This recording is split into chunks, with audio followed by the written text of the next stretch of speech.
Bonjour tout le monde, bienvenue à notre petite rencontre et encore une journée bénie, encore une bénédiction qui va vers vous à travers ce que nous faisons avec l'assistance du Saint-Esprit. Et je le dis sans prétention parce que sans lui, on ne peut rien faire. Donc, soyez comblés, soyez bénis, soyez guéris, soyez exaucés. Tiens, soyez exaucés. Ça fait du bien hein, quand on est exaucé. Mais Seigneur, que tes plans parfaits puissent s'accomplir en chacun de nous, en chacune des personnes qui écoutent en ce moment. J'ai ressenti quelque chose dans l'esprit juste avant de commencer la diffusion. J'ai ressenti comme aujourd'hui, il va y avoir des jougs qui vont être brisés. L'onction brise le joug. Il y a des jougs qui vont être brisés. Il y en a qui ont des fardeaux sur les épaules. Vous allez en être libérés aujourd'hui. Et par conséquent, ce qui peut arriver comme un effet bénéfique supplémentaire, c'est la guérison intérieure ou la guérison physique. Alors recevez tout ça aujourd'hui et nous savons parce qu'on a l'assurance du salut, en tout cas, quand on est croyant, on a vraiment donné notre vie à Jésus, on sait que si on mourait tout de suite, on irait au ciel. Et c'est pourquoi je vous offre ce petit chant qu'on peut chanter ensemble. Dans ce doux paradis.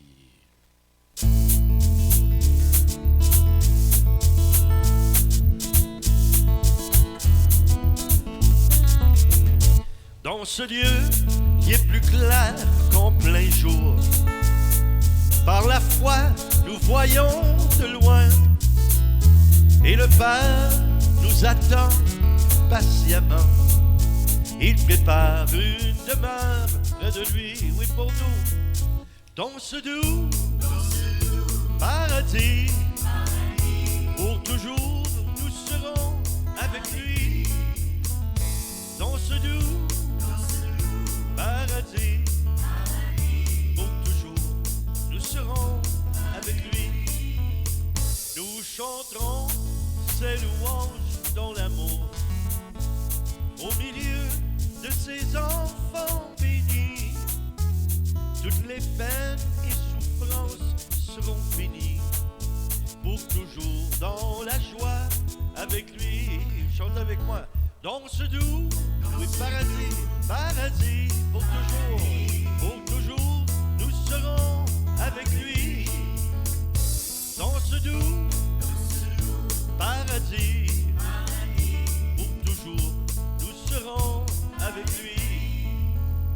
Vers notre Père rempli de bonté, la louange nous ferons monter pour son don glorieux de l'amour et ses bénédictions chaque jour. Louons l'ensemble. Dans ce doux paradis, pour toujours, nous serons avec lui. Dans ce doux paradis, pour toujours, nous serons avec lui. Yeah.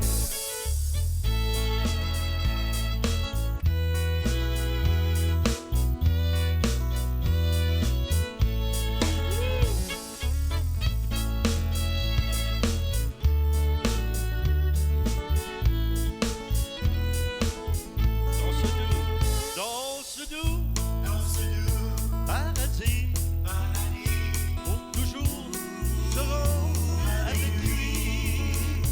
Dans ce doux paradis, pour toujours, nous serons avec lui.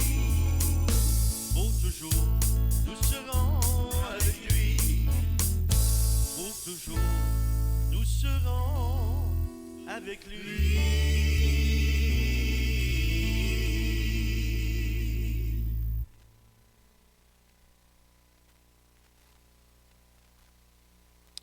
Alléluia. Quelle merveille de savoir qu'on va passer l'éternité avec notre merveilleux Dieu d'amour. Wow. Aujourd'hui, on va traiter un sujet qui est un sujet transformateur. En fait, tout ce qui a un lien avec la parole de Dieu, qui entre dans notre cœur par le Saint-Esprit est transformateur. Mais aujourd'hui, j'avais à cœur de parler de comment Dieu nous façonne, comment Dieu nous change. Et j'ai intitulé ce partage, cet enseignement, si vous voulez, comme l'argile. Comme l'argile. Alors, je vous lis un texte, on peut le lire ensemble. C'est dans Jérémie 18, premier verset au sixième. Jérémie 18, 1 à 6. Parole adressée à Jérémie de la part de l'Éternel en ces mots. La parole fut adressée à Jérémie de la part de l'Éternel en ces mots. Lève-toi, descends dans la maison du potier, et là je te ferai entendre mes paroles. Je descendis dans la maison du potier, et voici qu'il faisait un ouvrage sur le tour. Je descendis dans la maison du potier, et voici il travaillait sur un tour. Le vase qu'il faisait fut manqué. Comme il arrive avec l'argile dans la main du potier, il en refit un autre vase, tel qu'il trouva bon de le faire. Et la parole de l'Éternel me fut adressée en ces mots. Ne puis-je pas agir envers vous comme ce potier, maison d'Israël? Et là, il parle à nous aussi, les croyants, les chrétiens, je veux dire. Oracle de l'Éternel. Voici, comme l'argile est dans la main du potier, ainsi vous êtes dans ma main, maison d'Israël. On pourrait dire, croyant du Seigneur, enfant de Dieu. Donc, chaque personne est un vase créé par Dieu qui a comme contenu une âme et un esprit.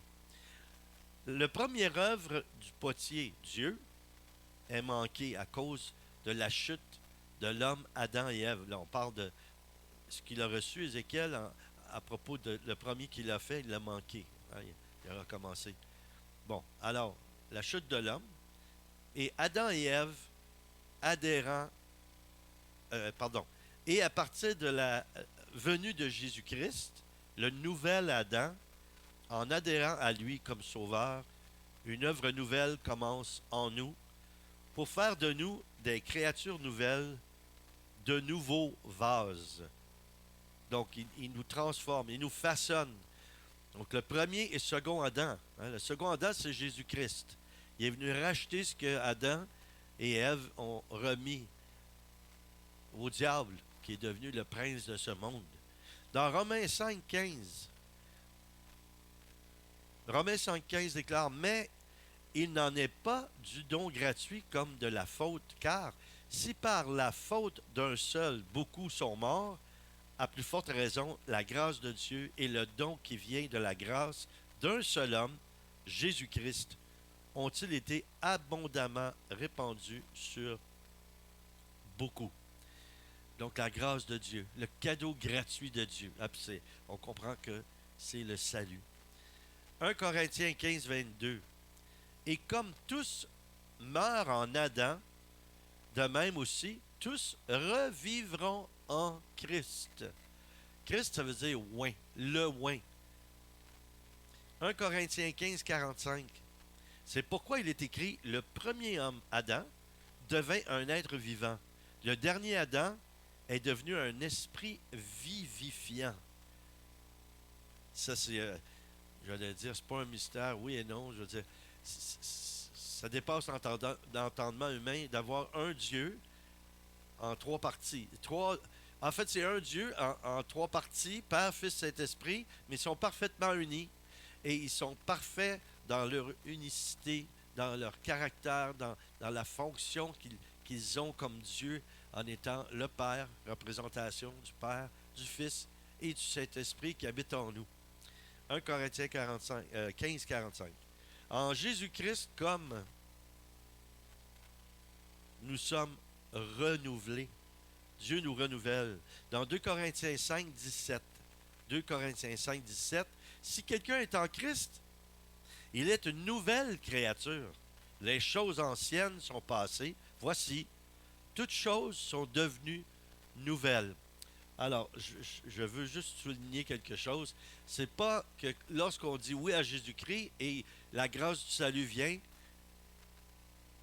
que toutes les choses mauvaises de notre vie sont disparues. C'est qu'on entre dans une vie nouvelle où on va marcher avec Dieu et il va y avoir une purification, une sanctification, une transformation pour nous changer. Pourquoi nous changer? Pour nous rendre semblables à Jésus-Christ. C'est ça le but, d'être semblable à lui. Mais en fait, on est en quelque sorte lui à cause de son esprit qui vit en nous. Nous sommes le corps de Christ. Nous sommes le corps du Christ. Mais ça, c'est la sainteté de Dieu qui habite en nous. Mais elle cohabite avec autre chose qui n'est pas rendue à la perfection ni à la sainteté non plus parfaite. Donc, on est des vases. Nous sommes des vases. 2 Corinthiens 4, 7 nous dit, « Nous portons ce trésor dans des vases de terre afin que cette puissance supérieure soit distribuée à Dieu, soit attribuée à Dieu et non pas à nous. » Donc, on ne peut pas s'attribuer le salut, on ne peut pas s'attribuer la grâce de Dieu. Et d'ailleurs, la parole de Dieu nous dit, je crois que c'est Philippiens 2, je ne veux pas vous induire en erreur, là, je ne sais pas tout par cœur, mais je crois que ça dit que nous sommes sauvés par grâce, par le moyen de la foi. Donc, le moyen de la foi, ce n'est pas à ignorer. C'est que oui, on a le cadeau gratuit, mais ensuite, il faut travailler. Il faut coopérer avec Dieu pour cette transformation-là. On ne peut pas s'asseoir et dire, maintenant, je suis sauvé, je n'ai plus rien à faire.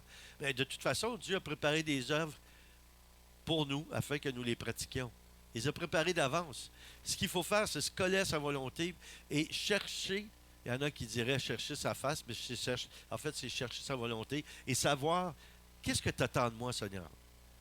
Mais tout ça, c'est un processus pour devenir de plus en plus lui, sans perdre notre identité propre. Alors moi, je suis Saint Daniel, mais je ne suis pas à la perfection.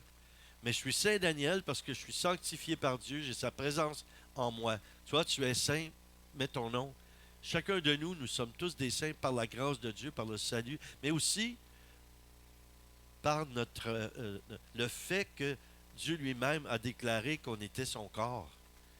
Et, et les gens, le monde entier, qui est dans les ténèbres, notre rôle à nous, c'est de les amener à la lumière, mais c'est Christ qui le fait à travers nous. Donc, plus on est collé à lui, plus on marche avec lui, plus on peut être des instruments de salut pour l'humanité, pour tout le monde, en fait. 2 Timothée 2,20. Dans une grande maison, il n'y a pas seulement des vases d'or et d'argent, mais il y en a aussi de bois et de terre. Les uns pour un usage noble, les autres pour un usage vil. Moi, je comprends là-dedans que chacun de nous qui sommes des vases, c'est à quel point c'est important d'être d'un vase simple ou un vase en or. Je veux dire, c'est Dieu qui détermine ça selon notre appel, selon ce qu'il désire faire avec nous. Si tu n'es pas appelé à être un vase en or, cesse d'essayer de faire toutes sortes d'efforts pour y arriver. C'est pas ça que Dieu veut. Dieu veut que tu sois totalement toi-même en lui. J'espère que je n'ai pas perdu personne, là. Dieu veut que tu sois totalement toi-même. C'est lui qui t'a créé tel que tu es, en lui. Donc, il veut avoir un Daniel sanctifié. Il va avoir une Manon sanctifiée. Il va avoir une Linda. Il va avoir une Nancy. Il va avoir un Paul. Il va avoir tous les noms que vous avez. Il nous veut sanctifier, purifier, pour être des témoignages, pour être des témoins, pour être des gens qui vont émaner, je dirais, éclabousser, c'est un drôle de terme, mais éclabousser les autres avec l'amour de Dieu, puis la grâce du salut à travers notre témoignage. Chaque vase a une utilité, comme chaque enfant de Dieu doit être utile. Donc, on est tous des serviteurs et des servantes de Dieu quand on est enfant de Dieu. Nous sommes ses enfants, mais on a aussi une mission, un appel, chacun de nous. Alors, quelques questions que je vous pose comme ça. Suis-je utile à Dieu et comment puis-je lui être utile? Ça, c'est une question, une réflexion. Une question à se poser. Dieu ne veut pas que les chrétiens aient une attitude de survie, mais une vie abondante. savez, moi, ça me fait sourire, mais sourire en même temps, j'ai une petite larme ici dans le coin de l'œil, là. Quand je parle à des croyants, puis j'entends quand on dit puis comment ça va? Ça va bien? Évidemment que ça devrait bien aller, mais il y a des bouts où c'est pas facile. Mais quand j'entends quelqu'un qui me dit ah, par la grâce de Dieu, oh, ça a de l'air lourd, ça a de l'air difficile. Oui, c'est par la grâce de Dieu, mais on peut aller puiser au plus profond de notre être euh, la paix de Dieu. C'est pas une émotion, c'est pas quelque chose de sensible, c'est quelque chose qui dépasse tout ce qui est sensible dans notre vie. La paix, la joie, les fruits de l'esprit, c'est profond en nous. Et là, quand on traverse des temps difficiles, il faut aller puiser là. Oui, on a le droit de dire, ah, c'est pas facile de ce temps-ci, mais par la grâce de Dieu, oh là là, ça a de l'air, on dirait que tu vas mourir bientôt, là, si c'est pas le cas.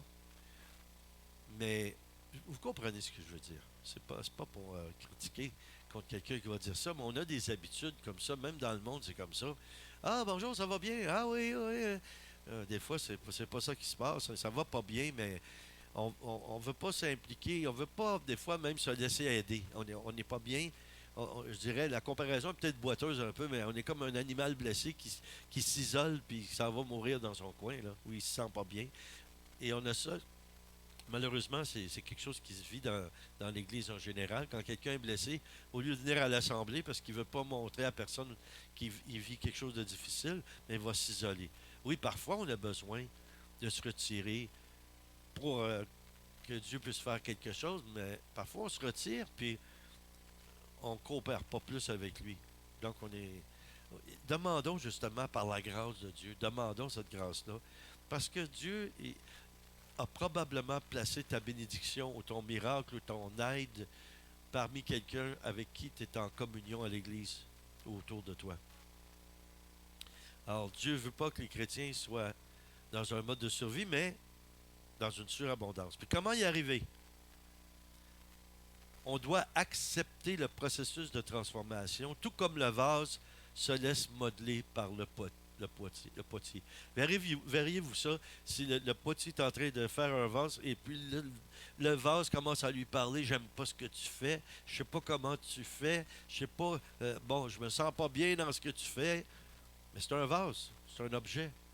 Mais nous, on est un objet aussi. Savez-vous quelle sorte d'objet? L'objet de l'amour de Dieu. Oh, c'est beau, hein? On est l'objet de l'amour de Dieu. Ce qui veut dire Dieu, il focalise sur nous pour nous aimer. Et il aime ça quand même si on souffre, là, lui, il regarde notre souffrance, puis il veut venir à notre aide, mais parfois, nous, on se repousse. On le repousse, en fait. Et là, ce que Dieu veut, c'est qu'on s'abandonne, tout comme la glaise, tout comme le vase qui se laisse travailler. Dieu, il désire qu'on soit pur. Dans Matthieu 5, 8, c'est étrange, ce matin, dans mon temps de prière, j'ai reçu ce verset-là. Heureux ceux qui ont le cœur pur, car ils verront Dieu. Qui veut voir Dieu? Enlevez la main. Même si je ne vous vois pas, je sais que vous levez la main, vous ne la levez pas. Mais pensez-y, là. Dieu veut rendre heureux et rend heureux ceux qui ont le cœur pur. Et plus encore, nous allons voir Dieu, nous verrons Dieu si on marche et on avance dans notre vie spirituelle avec un cœur pur. Mais pour arriver à être pur, il faut que Dieu nous purifie. On va parler de la purification. Je vais essayer de faire ça rapide parce que j'ai encore plusieurs choses à dire, mais je trouve ça important. On va parler de la purification des sens. Et pourquoi c'est nécessaire? C'est peut-être quelque chose que vous n'avez jamais entendu, hein, pour certains d'entre vous. Quand nous vivons notre vie nouvelle en Christ, en Jésus-Christ, nous devons marcher dans l'amour de Dieu et nous laisser transformer afin d'être semblables à lui pour avoir le caractère de Jésus. C'est ce que j'ai dit un peu avant. Et il y a deux étapes de purification. Ça vient de la spiritualité de vie intérieure, qu'on pourrait dire. Il y a la nuit des sens et la nuit de l'esprit. Là, il y en a qui doivent se demander c'est quoi. Mais si vous avez traversé ça, vous traversez des nuits, on pourrait appeler ça des tunnels aussi. Hein, vous marchez avec Dieu, mais vous avez l'impression que vous ne sentez plus sa présence. Vous pensez qu'il est loin, parce que vous traversez un tunnel. Et il y a de la lumière au bout du tunnel, hein, comme dit le dicton. Il y a de la lumière au bout du tunnel. Le Seigneur, non seulement le Seigneur nous attend au bout du tunnel, mais il marche avec nous. C'est rien que on ne peut plus le suivre avec nos sens. nos émotions. C'est pour ça que quand il y a des gens qui ne ressentent plus à fleur de peau Dieu, ils pensent qu'ils se sentent abandonnés par lui. Non, Dieu est en train de purifier. Il veut que tu marches par ta raison, par ta volonté en lui, pas seulement par tes sens. Donc, le terme nuit signifie que nous marchons dans un tunnel de la foi, ne se fiant plus sur ce qui est sensible de la chair, mais ce qui est spirituel, l'esprit, notre esprit, ok? Notre esprit avec le Saint-Esprit. Certes, nous vivons dans un corps, mais il n'est pas que le véhicule, le vase, qui transporte ce qui est précieux et ce qui demeure éternellement. Donc, on a une présence de Dieu, la présence de Dieu, qui est éternelle en nous. Et notre esprit, elle est éternelle. Donc, ça, c'est la nuit que nous pouvons traverser. La nuit des sens, sa nécessité. La première tranche s'appelle la purification active, qui est une forme de purification que Dieu fait en nous et sur nous, qui enlève ou modifie certains de nos défauts d'une façon considérable. Ce sont nos défauts les plus apparents. Mais ce type de purification n'est pas celui qui guérit ou enlève nos racines de péché, celles qui constituent nos traits de caractère et de tempérament. Une chose qu'elle fait est de purifier notre amour propre, alors pour soi-même, hein, quand on est égoïste. Ça purifie ça parce qu'elle est désordonnée. Nous retrouvons les trois caractéristiques suivantes chez ceux qui l'on appelle les commençants. Ça ne veut pas dire que vous êtes des débutants, des commençants. Elles sont l'orgueil spirituel, la gourmandise et la paresse spirituelle. Vous savez, on peut être gourmand spirituellement, on court toutes les réunions, mais on est comme des jeunes enfants ou des adolescents qui mangent un grand bol de spaghettis comme ça, il le prend, puis il veut tout prendre, mais il y en a la moitié ou plus qui tombe à côté. Donc, ce n'est pas le nombre de réunions, c'est ta communion personnelle avec Dieu et prends chaque bouchée à la fois. Hein? Mange ce que tu dois manger de la part de Dieu, une bouchée à la fois, et tu vas avancer.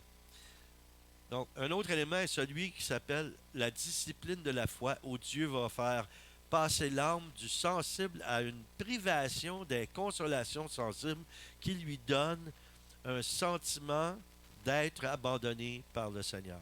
Cela fortifie l'homme intérieur, ou la femme intérieure. L'âme doit, à ce moment, utiliser sa volonté de suivre Dieu parce qu'elle n'a pas de connexion avec ses sens. Ça, c'est vraiment marcher par la foi. L'apôtre Paul le dit, je marche par la foi pure. Il ne ressentait plus rien, mais il continuait quand même. Donc, par exemple, vous priez, vous avez l'impression que Dieu ne vous écoute plus, ou lisez votre Bible et rien ne vous parle. Ça ne vous dit rien. Les gens autour de vous semblent être distants et vous manifestent moins d'amour, etc. Pendant cette étape, Dieu vous invite à faire appel à votre volonté d'obéir et à la confiance appuyée sur le Saint-Esprit. Ceci permettra de rétablir l'équilibre entre les sens et la foi. La foi, ce n'est pas sensible. Elle est spirituelle. Donc, je vais terminer avec ça. J'en aurai un peu plus long à dire là-dessus, mais si vous me permettez, peut-être que ce que je pourrais faire, c'est de la prochaine émission de continuer à en parler, parce que je me rends compte qu'on a juste touché pas la surface, mais est-ce qu'on peut demander ensemble par la foi que Dieu fasse son œuvre de purification, de sanctification en nous, pour coopérer avec, je dirais, utiliser un mot un peu médical, l'opération du Saint-Esprit en nous, pour devenir davantage comme notre Maître Jésus le Christ.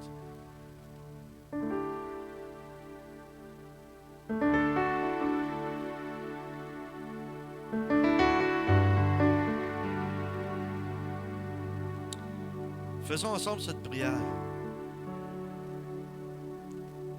Père, Fils et Saint-Esprit, nous t'invoquons, nous te prions. Nous te donnons la permission de travailler dans nos cœurs, de transformer nos cœurs pour que nous puissions être modelés pour devenir davantage l'image et la personne de Jésus qui est le corps, dont nous sommes le corps sur cette terre.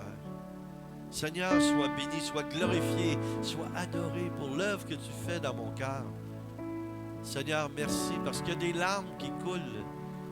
Laisse-moi te dire, mon frère, ma soeur, ces larmes vont se transformer en larmes de joie, parce que tu arrives au bout d'un tunnel en ce moment.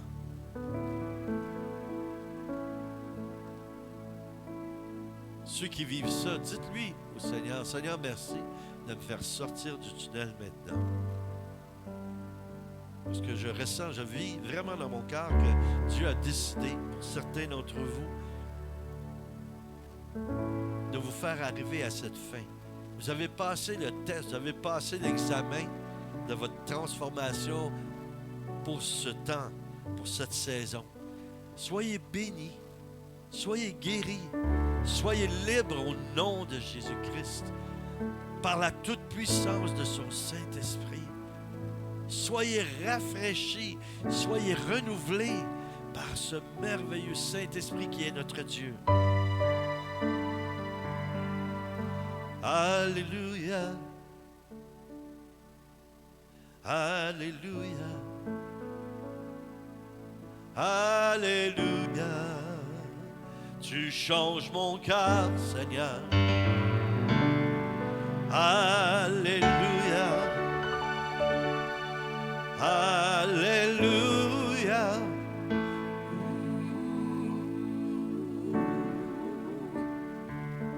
Jésus, tu changes mon cœur. Et je te dis merci.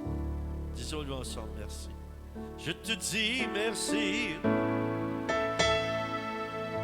Je te dis merci. Merci de me bénir, de me bénir. Je te dis merci. Je te dis merci. Merci d'avoir été à l'écoute. Encore une fois, on se voit la semaine prochaine et on va continuer à parler de cette transformation en ce vase que nous sommes. Merci de continuer à nous soutenir, nous aider financièrement et par vos prières. Alors, allez sur le site ministèrebn.org et donnez-nous aussi vos commentaires, des témoignages pour nous encourager à continuer à persévérer à faire ce que nous faisons. On a besoin de votre aide, votre soutien par la prière et pour faire le ministère, évidemment. Merci pour tous ceux qui ont donné aussi, parce que nous recevons et ça nous permet d'avancer. Merci de prier pour nous, nous garder en prière, c'est important. Parce que nous, on est au front, hein? On est les soldats qui sont là juste devant l'ennemi qu'on combat. Puis on a besoin que l'armée qui est avec nous, dont vous faites partie, on a besoin de se sentir soutenu, encouragé. Alors merci, je vous bénis au nom de Jésus. Je vous bénis au nom de notre Père Céleste. Je vous bénis au nom du Saint-Esprit. Puis à la semaine prochaine.